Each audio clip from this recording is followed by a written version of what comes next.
j'espère que vous allez bien. Je suis très contente de vous retrouver aujourd'hui pour les énergies de votre mois de juillet 2025. Alors cette vidéo s'adresse à vous si vous êtes balance, si vous êtes ascendant balance ou si vous avez votre signe lunaire en balance, quel que soit votre signe solaire. Alors, j'ai repris la carte, l'énergie qui est ressortie pour le mois de juillet dans la vidéo de la projection du deuxième semestre 2025 pour vous les balances. Je vous mets le lien de la vidéo juste en haut ici si vous voulez la voir ou la revoir. Vous avez l'énergie de l'empereur pour ce mois de juillet. Donc il y a cette idée, soit, comme je vous l'ai dit dans cette vidéo, le deuxième semestre, le titre de votre vidéo c'est « Laisser la magie opérer ». Donc là on est déjà avec l'empereur dans une notion de contrôle, dans une certaine mesure. Donc, laisser la magie opérer, peut-être besoin de lâcher prise par rapport à certaines choses. Je vous ai parlé aussi de la vie sentimentale, qui est importante pour vous, les balances, pour certains d'entre vous, en ce mois de juillet. Il peut y avoir une rencontre avec quelqu'un qui est du signe du bélier. Sur le plan sentimental, on va y revenir dans un instant. Juillet, c'est aussi peut-être un mois important, déterminant, dans le cadre d'une procédure, dans le cadre de certaines démarches administratives ou juridiques. Globalement, de manière générale, le mois de juillet, ça peut être un mois où il y a une situation, quelque chose qui se remet en ordre. Voilà. Alors, regardons pour vous tout de suite les balances, la tendance, l'énergie dominante sur ce mois de juillet. On a le 6 de denier et l'as d'épée. Bon, c'est intéressant. Alors, juillet, c'est un mois d'échange, de partage. C'est un mois où il y a peut-être une prise de conscience par rapport à cette notion-là, cette notion d'échange et de partage. Il peut y avoir aussi des nouvelles qui viennent vers vous sur ce mois de juillet concernant un remboursement, concernant une somme d'argent qui vous revient, qui vous est due, qui doit vous revenir. Ensuite, juillet, c'est un mois où il y a quelque chose quand même ici, on est sur le 6 de denier. Donc en fait, il y a une notion de récolte ici. Donc, peut-être que il y a quelque chose qui est compris ou qui est conscientisé par rapport au fait que tout ce que vous avez pu donner et investir, que ce soit un investissement personnel ou un investissement plutôt financier, matériel, là, vous comprenez que ce que vous avez investi va vous être rendu, va vous revenir, comme s'il y avait le juste retour des choses par rapport à la manière dont vous vous êtes investi vis-à-vis de quelqu'un ou dans une notion d'investissement purement matériel ou financier. Donc là, dans cette vidéo, on va regarder les principaux domaines de vie. La vie émotionnelle et sentimentale, la vie active et professionnelle, le plan matériel et financier. Et puis nous terminerons par ce qui pourrait se passer de surprenant ou d'inattendu pour vous les balances dans ce mois de juillet. On terminera à la fin de la vidéo, à la fin du tirage, par un message, un conseil, une guidance. Voilà, vous verrez, vous pouvez poser une question ou non, il n'y a aucune obligation. Il suffira juste pour vous de choisir une des 3 cartes qui vous seront proposées ou de choisir un chiffre entre 1 et 3 pour découvrir quel est votre message. Bon, c'est parti pour vous les balances. On va commencer par la vie émotionnelle et sentimentale pour ce mois de juillet avec le petit Lenormand. Révélation. Révélation intérieure, révélation qui peut venir de l'extérieur. En tout cas, on voit qu'ici, il y a peut-être un voile qui est levé sur une situation, sur des sentiments, sur une relation. On a ici, alors là, on ne parle pas de rencontre du tout, mais bon, ça ne veut pas dire qu'il n'y en aura pas, hein, d'accord? Parce qu'on en a quand même parlé dans la vidéo de votre deuxième semestre, particulièrement pour le mois de juillet. Là, le mois de juillet, c'est un mois, c'est un tournant, dans une certaine mesure, parce qu'il y a les mois d'avant et ce qui se passe à partir du mois de juillet. Il y a un avant et un après. Peut-être que vous comprenez quelque chose, peut-être que vous découvrez quelque chose. Ça peut être l'idée de se découvrir quelque chose en soi, dans des émotions, dans des sentiments pour quelqu'un. Ça peut être aussi quelque chose qui vous est annoncé. En tout cas, quel que soit ce qui est découvert, ce qui est révélé ou ce qui est extériorisé, ça va vous amener dans un mouvement. Ça va vous amener dans un changement ou peut-être ça va vous permettre aussi de prendre vos distances par rapport à une situation, par rapport à quelque chose de particulier. En tout cas, on est quand même ici sur le livre en énergie centrale. C'est-à-dire que là, on a quelque chose qui est découvert ou quelque chose qui est approfondi. Tout va dépendre où vous en êtes, vous, dans vos énergies, par rapport aux énergies de votre signe. Le livre, c'est aussi l'idée d'approfondir quelque chose, de vouloir comprendre, de chercher à comprendre, de chercher à savoir. Alors peut-être que là, sur le mois de juillet, par rapport à votre vie émotionnelle, par rapport à ce que vous ressentez dans un relationnel important, qu'il soit amoureux, familial ou amical, sur ce mois de juillet, il peut y avoir une décision qui est prise, une décision importante qui est prise. Parce que justement, vous comprenez ou vous avez compris quelque chose. Ça vous amène dans un mouvement. On a un changement aussi inattendu. On a une notion de rapidité dans les événements, dans ce qui bouge ou dans ce qui change. On a aussi des nouvelles qui viennent à vous concernant une décision. Donc là, ça peut venir de l'extérieur, d'en face de vous. Des nouvelles d'une décision, des nouvelles d'un changement ou des nouvelles peut-être d'un déplacement, d'un voyage. Est-ce qu'il n'y a pas quelque chose qui vous est annoncé? Quelqu'un qui vient vous rendre visite, qui veut vous faire une surprise? Ça peut aussi être quelque chose comme ça. Le tarot. Alors, on a le 9 d'épée. Ok. Alors, le 9 d'épée, c'est la carte qui représente vraiment les inquiétudes, les tracas, les doutes, les incertitudes, l'anxiété, les peurs, les appréhensions. Donc, vous entrez dans le mois avec cette énergie-là. Est-ce que c'est lié à une rupture? Est-ce que c'est lié à un choix, à une décision? Si je parle de rupture, elle a dû avoir lieu déjà. Hein. Elle n'aura pas forcément lieu au mois de juillet. Hein. Je pense qu'elle a déjà eu lieu. Mais en tout cas, voilà, on a... Bon, alors après, ça dépend de chacun de vous. Hein. Pourquoi pas? Il peut y avoir une rupture en tout début de mois. Mais voilà, ici, on s'inquiète. On est perturbé par rapport à ce qu'on projette. En fait, ici, ce que je vois, c'est qu'on a peur de dire quelque chose. On a peur d'annoncer quelque chose. On a peur d'extérioriser quelque chose parce qu'on sait que ça va induire ici un départ, un mouvement ou un changement. Et là, il y a cette idée, alors on est vraiment tiraillé entre annoncer, dire, parler, extérioriser ou, au contraire, taire les choses et les intérioriser. On a le 2 de bâton, et donc là, ça sous-entend qu'à un moment donné, de toute façon, il est vraiment temps de penser à l'action, il est vraiment temps de décider, en fait, d'agir par rapport à ce qui est tu, ce qui est caché, ce qui est retenu, ce qui est refoulé, ce qui n'est pas extériorisé. Donc là, clairement, comme on dit hein, souvent, la peur n'évite pas le danger. De toute façon, quand bien même il y a des appréhensions, il va être de toute façon question de décider, de trancher quelque chose. Et certainement ici aussi d'annoncer quelque chose. Parce qu'on a vraiment cette idée, cette notion d'annonce, d'extériorisation, de découverte, voilà. Donc voilà, pour cette partie-là. On va regarder maintenant la vie active et professionnelle pour vous les balances. Alors, on démarre avec le Normand. Vie active et pro, on a des gros doutes par rapport à une évolution, une progression, un changement ou une mutation pour certains d'entre vous. L'énergie centrale, c'est la carte des nuages. Donc là, on doute, un peu avec comme le 9 d'épée. Hein. On a peur, on appréhende, on s'inquiète, on se tracasse. Le 6 de... Le 6. Les nuages, c'est la carte numéro 6 dans le petit Lenormand.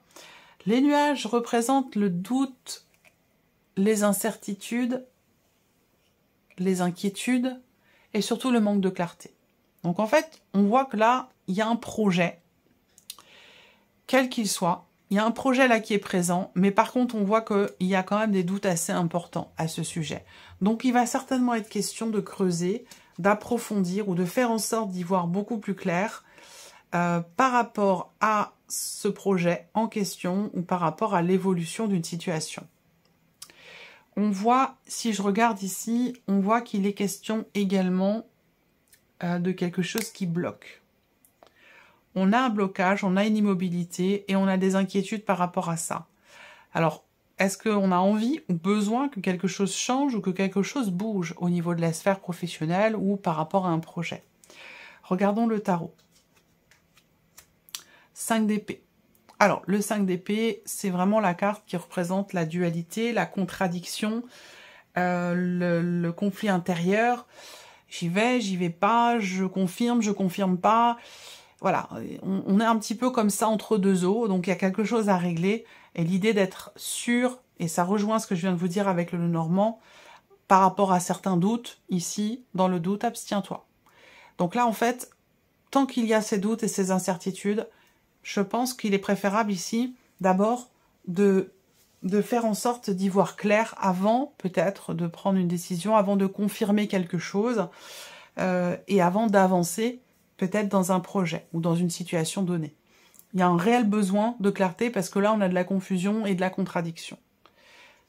Alors, le 9 de denier. Ok.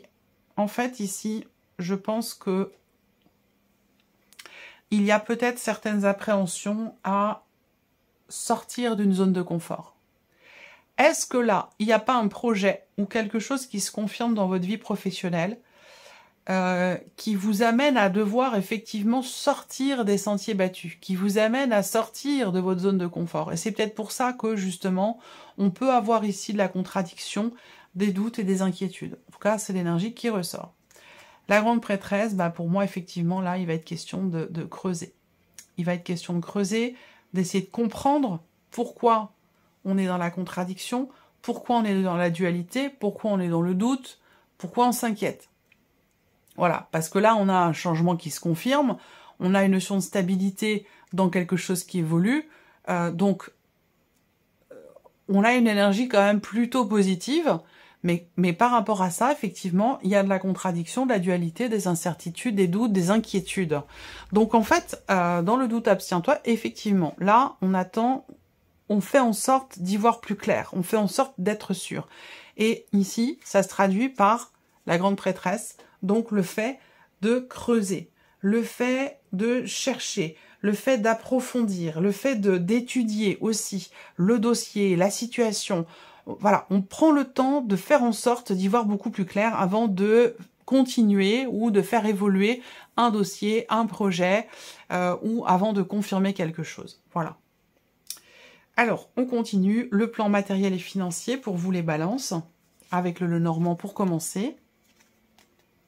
Ok. Donc là, on a quelque chose qui est signé, quelque chose qui est conclu.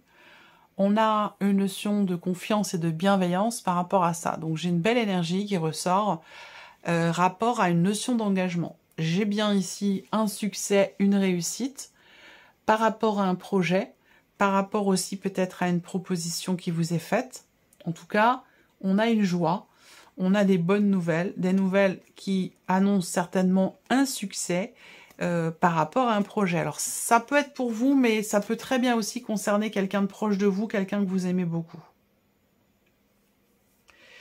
Il y a aussi ici une notion d'engagement, une notion de promesse qui est faite. Bon, je peux vous donner un exemple ici. La promesse en question, ça peut être je te prête de l'argent et je te promets ou je t'assure de te rembourser dans les temps, de te rembourser rapidement, de te rembourser dans un mois, ou il y a quelque chose de cet ordre-là. Voilà. Pour moi, il y a un engagement, il y a une promesse dans une notion de soutien, avec une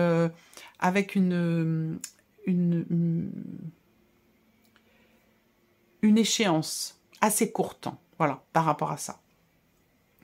Ensuite, avec le tarot. Le pape. Ok, alors là, encore une fois, engagement ici. Hein. On a bien la notion ici d'engagement. Donc soit vous vous engagez à quelque chose, soit quelqu'un s'engage à quelque chose par rapport à vous. Mais de toute façon, on a doublement ici cette notion ici de contrat, de signature, d'engagement. Ça peut se situer sur un plan administratif aussi, pour certains d'entre vous. En tout cas, on signe un papier, il y a peut-être une reconnaissance de dette. Il peut être question de ça aussi, là. On signe une reconnaissance de dette pour assurer le bon déroulé de la situation. La tempérance, peut-être que c'est par rapport ou avec quelqu'un qui est du signe du Sagittaire, c'est tout à fait possible. Vous êtes même plusieurs ici, personnes. Reconnaissance de dette, prêt, aide, soutien. Il y a peut-être vous, il y a peut-être quelqu'un qui est Sagittaire et peut-être aussi quelqu'un qui est Taureau. Là, on a quelque chose d'équilibré, de sain. Je parlais de bienveillance tout à l'heure par rapport à une notion d'engagement, de promesse. Et effectivement, on a la tempérance à côté. Donc là, on a quelque chose effectivement on a un juste équilibre. On a un juste équilibre, on a une forme aussi de soulagement par rapport à ce qui est signé, conclu, et par rapport peut-être à une promesse ou à une notion d'engagement. 7 de coupe. 7 de coupe, c'est la confusion, c'est le manque de clarté, un peu comme ce que pourrait représenter la lune, mais c'est pas vraiment son énergie dans le Normand. L'énergie de la lune, elle n'est pas dans une connotation entre guillemets négative. Elle est plus dans la lune dans le Normand, ça représente quand même plus la création, la créativité, la fertilité, les cycles, tout ça. Alors que dans le tarot, la lune, c'est plus voilà le côté sombre, inconscient, enfoui, ouais, manque de clarté. Bon, étant donné que c'est quand même accompagné du 7 de coupe, pourquoi pas? On peut avoir des doutes, effectivement, quant à la sincérité d'une personne. C'est possible. Cependant, moi, j'ai que des énergies positives et bienveillantes. Le 7 de coupe, c'est une énergie où on a peur de s'être fait des films, en fait. Enfin, ouais. On se dit, c'est trop beau pour être vrai, ou voilà. Donc, on a quand même quelques doutes ici. On a quand même quelques doutes, mais pourtant, je maintiens ce que je vous ai dit. On est quand même dans quelque chose de positif au niveau de l'aspect matériel et financier. Voilà. Par rapport à une notion de soutien, par rapport à une promesse, par rapport à un engagement ou quelque chose qui est signé. Ensuite, la surprise et l'inattendu pour vous, les balances.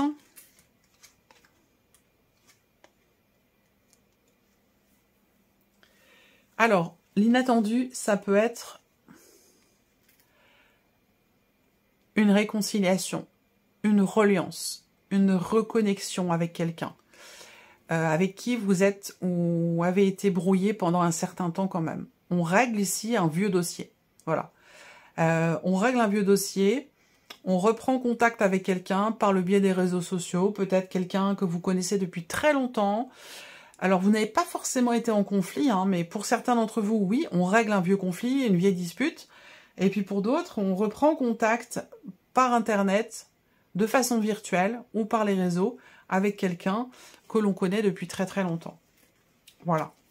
Il y a aussi l'idée que là, il y a un réel effort. Il y a un réel effort qui est fourni pour rassurer, pour être rassuré aussi, par rapport à la loyauté ou à la sincérité d'une personne. Alors là, ça se situe dans un sens ou dans l'autre, hein, mais vous, par rapport à quelqu'un, en tout cas, il y a un réel effort, il y a une main qui est tendue, encore une fois, parce que ça s'est déjà produit par le passé, pour apaiser quelque chose, pour apaiser des tensions, pour régler vraiment quelque chose. Pour moi, c'est quelque chose d'ancien, hein, ça a vraiment un rapport avec le passé, avec... voilà, il y a quelque chose comme ça.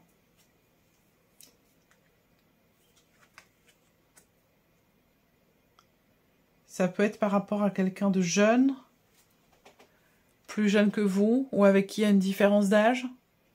C'est entre quelqu'un d'assez jeune. Alors, peut-être ça ne vous concerne pas vous directement. Hein, ça peut concerner, par exemple, l'un de vos enfants et son père. Ou quelque chose comme ça, vous voyez. J'ai deux personnes, moi, qui ont quand même une différence d'âge. J'ai peut-être le rapport père-fils, ou petit-fils, grand-père, ou quelque chose comme ça, vous voyez. Ici, on a, surprise inattendue, le 10 de denier. Donc, on peut avoir ici un soulagement dans un aspect financier au travers d'une procédure, de quelque chose d'administratif ou de juridique. Voilà. On a un inattendu sur un plan financier par rapport à ça. 10 d'épée, ouais, soulagement, bah oui, effectivement, parce qu'on est au bout. On arrive enfin au bout d'un cycle, parce qu'il y a une répétition dans la douleur, dans la difficulté, soit au niveau du relationnel dont j'ai parlé, soit par rapport à une procédure, qu'elle soit juridique ou administrative, dans un aspect financier. On voit que ça a été lourd, ça a été compliqué. Mais vous êtes arrivé ici au bout. Donc il y a quelque chose qui... il y a la fin d'un cycle, la fin d'une répétition, dans quelque chose qui a été quand même assez pénible. Ouais, la tour, quelque chose qui s'arrête. Voilà. Pour moi, on brise un schéma, on brise un cycle, on brise... alors, soit c'est vous, soit ça vient de l'extérieur, mais ça arrive de façon inattendue. Parce que on voit que ça a été quand même tout ce dont je vous parle là, dans la surprise et l'inattendu, que ce soit sur un plan relationnel ou sur un plan juridique ou administratif. Ce que je vois, c'est que quand même, ce qui arrive là, ça a été quand même très longuement attendu. Et en fait, peut-être qu'à un moment donné, le fait d'arrêter d'attendre amène la surprise inattendue dans le fait qu'enfin, on ait quelque chose ici qui se termine. Voilà, alors on va finir par un message, un conseil, une guidance. Je vais laisser venir 3 cartes, comme je vous l'ai expliqué au début de la vidéo. Et puis, vous allez ensuite pouvoir découvrir votre message. Alors, première carte.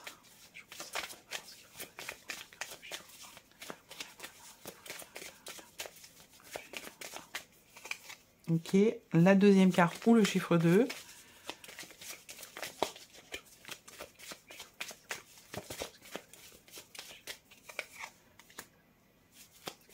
Et la troisième carte ou le chiffre 3.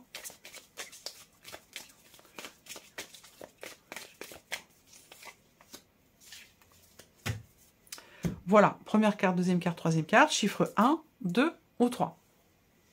Allez, c'est parti. Si vous avez choisi la première carte ou le chiffre 1, on a l'énergie de la patience. Il y a une situation dans laquelle il va vous falloir patienter. Quelque chose n'est pas encore arrivé à maturité.